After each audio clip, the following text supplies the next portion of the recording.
Hello everyone, welcome back to my channel. My name is Julie, and in today's video we'll be unboxing two anime scale figures. I did record this footage quite a long time ago. I checked and I saw that I recorded this almost exactly a year ago.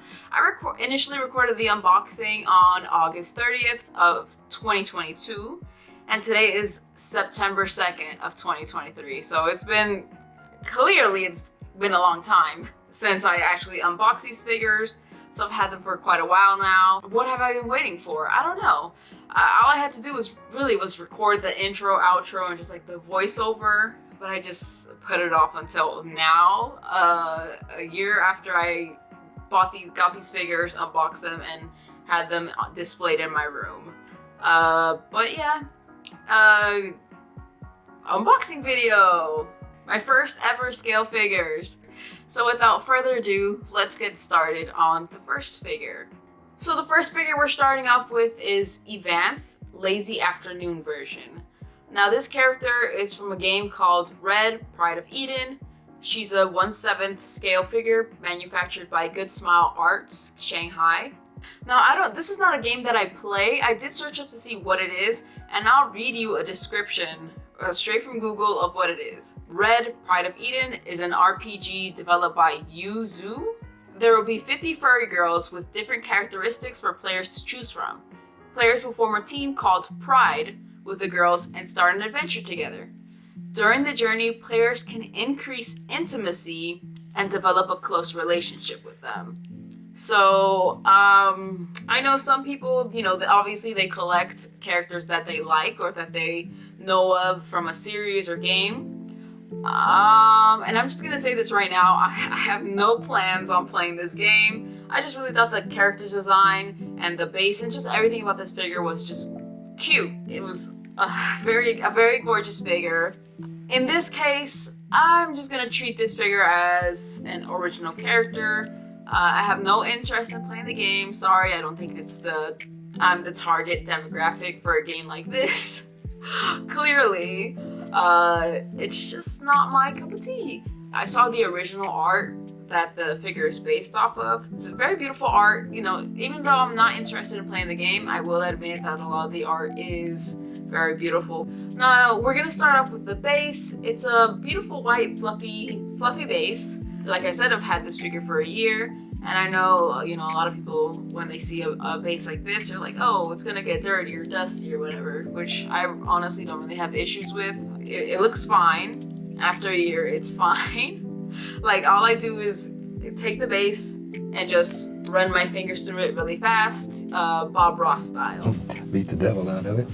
Now for the little props, I really like the little props. They're so cute. They're little plushies. We have a bag of chips and some soda and a little laptop. Now I will say, with this laptop, I broke the laptop. I have no excuse for it. I broke the laptop. How did I break the laptop, you may say? Well, you know how like when you were little, like you're with your little pet shop or with your like little toys, it might have came with a laptop that you can open and close. But as I was thinking back to those little toy laptops that I used to have for my little pet shop, I just instinctively like put a little too much pressure on it. Like in my head, I was like, oh, it would be so cool if this thing could open and close. And I just put a little too much pressure on it, and that thing snapped right in between my fingers. It's not a moment I'm proud of. I know a lot of people are probably shaking their heads right now because they're like, why in the world would you even do that? And I will say, I don't really know why I did that. I think I just did it by instinct. Like I was thinking it, and while I was thinking, I was doing it. So yeah, but I promise you, I didn't like intentionally like snap it closed. I just put a little bit of pressure. But yeah, it snapped and broke into two pieces, and I still have it, and it's still broken. It's still broken in half. Now, with the figure itself, she's very, very, very lovely. I really like the color schemes, the pink, greens, and all the little pastel colors really look well together. The only thing I will say is the little switch or the little icon on the Switch or whatever, her little gaming console. I think it looks ugly. I mean, I guess it's probably like a little logo in the game itself.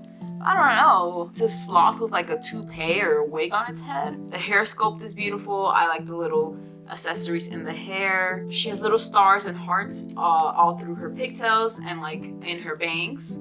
So that's really cute. It's with her stockings. I don't really like the color of her stockings. I don't know what it is, but it's like almost the same color as her skin tone. So it just looks a little, I don't know, it just looks off to me. And I don't like how her feet are sculpted through the stockings. And I know this is a thing with like a lot of figures where they'll detail the feet even though the character is wearing like socks. They think of you guys. You guys that are into this, they're thinking of you. So I actually do have the Nendroid of her as well. I got the Nendroid off of Crunchyroll, and no, I got the Nendroid from GameStop. I remember. I got the Nendroid from GameStop, so I have her to match. Here's the Nendroid. She is so cute as well. And then I got this cookie heart base off of the Good Smile Company US website. They're like $5, I think. I don't really remember how much I got it for, but the base itself is like $5. Oh, I didn't mention the price of the figure. I got this figure for $108, or at least that's what I put here in my log. In my figure collection, I put that I paid $108.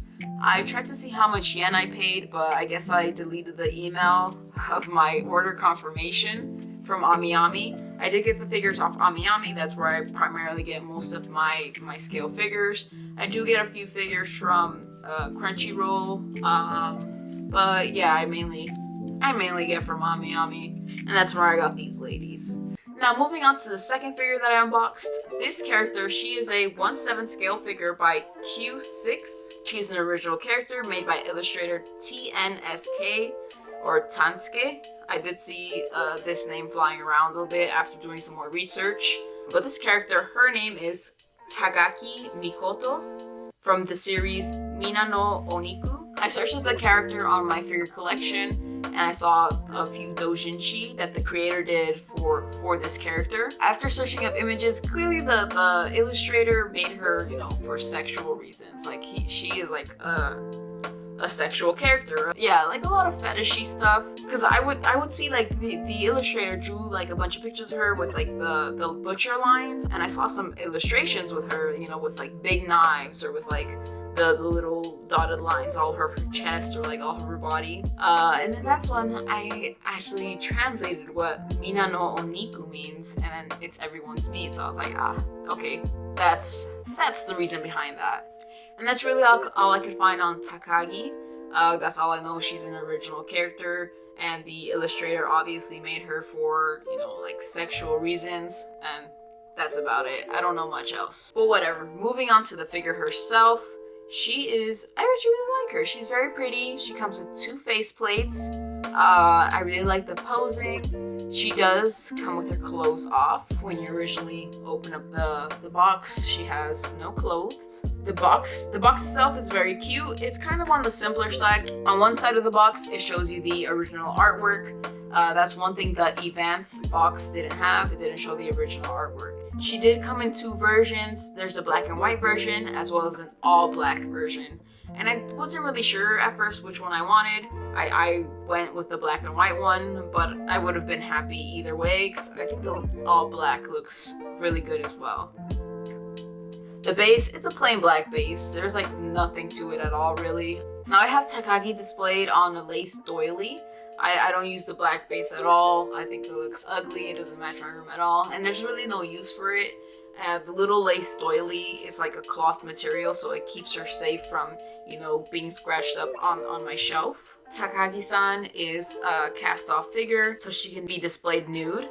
She comes in the box nude already, so I had to put the clothes on her. And I will say, I didn't read the instructions, and I didn't know that I had to heat it up so the plastic extends a little more. I just used my brute strength to put her together. And let me tell you, I did struggle for quite a bit trying to put her together. I really kind of do wish that I just looked at the instructions, but I put that thing away as soon as I got the figure out the box. I was just too excited. She also comes with these little tattoos, and I have no idea how to put them on. I just have no idea how to put it on. I don't want to like mess it up. She does come with 2 face plates. One is normal, the other is like a more sexy face, where her mouth is like quivering, and she does have hard eyes, and her brows are furrowed, so you know what that means. I don't have to tell you anymore. I do keep her displayed with the sexy face. I really like the shading of the stockings. I think that was done really nicely, as well as the details on the clothing, even though she doesn't have much clothing on. But I really do like the shading of the bow, as well as the little shiny finish on, I guess, the buttons on her top. I actually like how the clothes hang on her waist. I don't know, it looks nice. Like she has a really thin waist and wide hips, and I just really like the way it hangs on there. Like it's not fitted on her hips clearly. She does have an ugly seam line, like where you can open up the clothes, but the way I display her on her side like this. So you can't even see the seam line on this side. And it's a very big seam line. I mean, there's no reason for you to display it on this side anyways, because she's not even facing that side. So I see why they did that. I really like the way the gloves fit her as well. They're really oversized, but the fingers are nice and slender. I just really like the sculpt of the fingers. That's one thing I really like, the way hands are drawn or sculpted. It just looks nice. It looks elegant. And here we go again with the feet. The very detailed feet, even though she's wearing socks. There's a big seam, like where her bangs and her headband meet. But again, I don't really notice it too much when I display her, and it doesn't really bother me, in all honesty. Just like the last one, I did get her off AmiAmi. I deleted the email when I originally bought her, but I did look back on my figure collection account, and I saw that I bought her for $107 or around that much. I do think she's still up online. I don't think Evanthe is, which I'm not surprised. She's very cute. But I think I haven't seen too many people like post about this figure. I don't see too many people talking about it. I'm pretty sure I saw the all black version up there. I just don't remember if it was like in stock new or if it's a pre-owned. Like I don't remember, but I remember seeing it on AmiAmi. So if you're interested, it's probably still up there. Who knows? Last thing before we end this video off, I did just want to do a quick size comparison.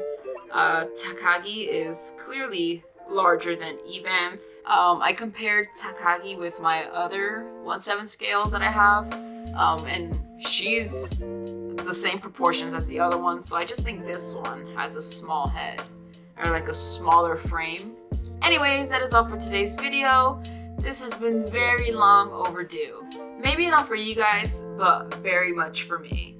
I put this off for a year, exactly a year. Well, now it's gonna be over a year by the time I put this video out. But I am very happy to finally be sharing this video with you guys. I have a lot more figure unboxing videos because I'll tell you what, in 1 year, my collection has skyrocketed. Like I have so many figures now. I think I have like 40 or 50 figures now in a year.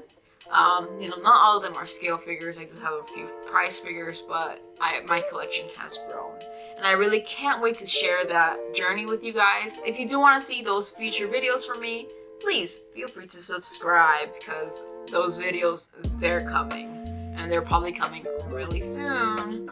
Like always, if you like this video, feel free to leave a comment. Please tell me if you know anything about Takagi-san or like this illustrator or the doujinshi. I'm just very curious. I just want to know like what's in there. Like after finding out like how dirty like some of these illustrations are. Now tell me, do you play Pride of Eden? Do you increase intimacy with these furry girls? Like I always say, that's all for this video, and I'll catch you guys in the next one.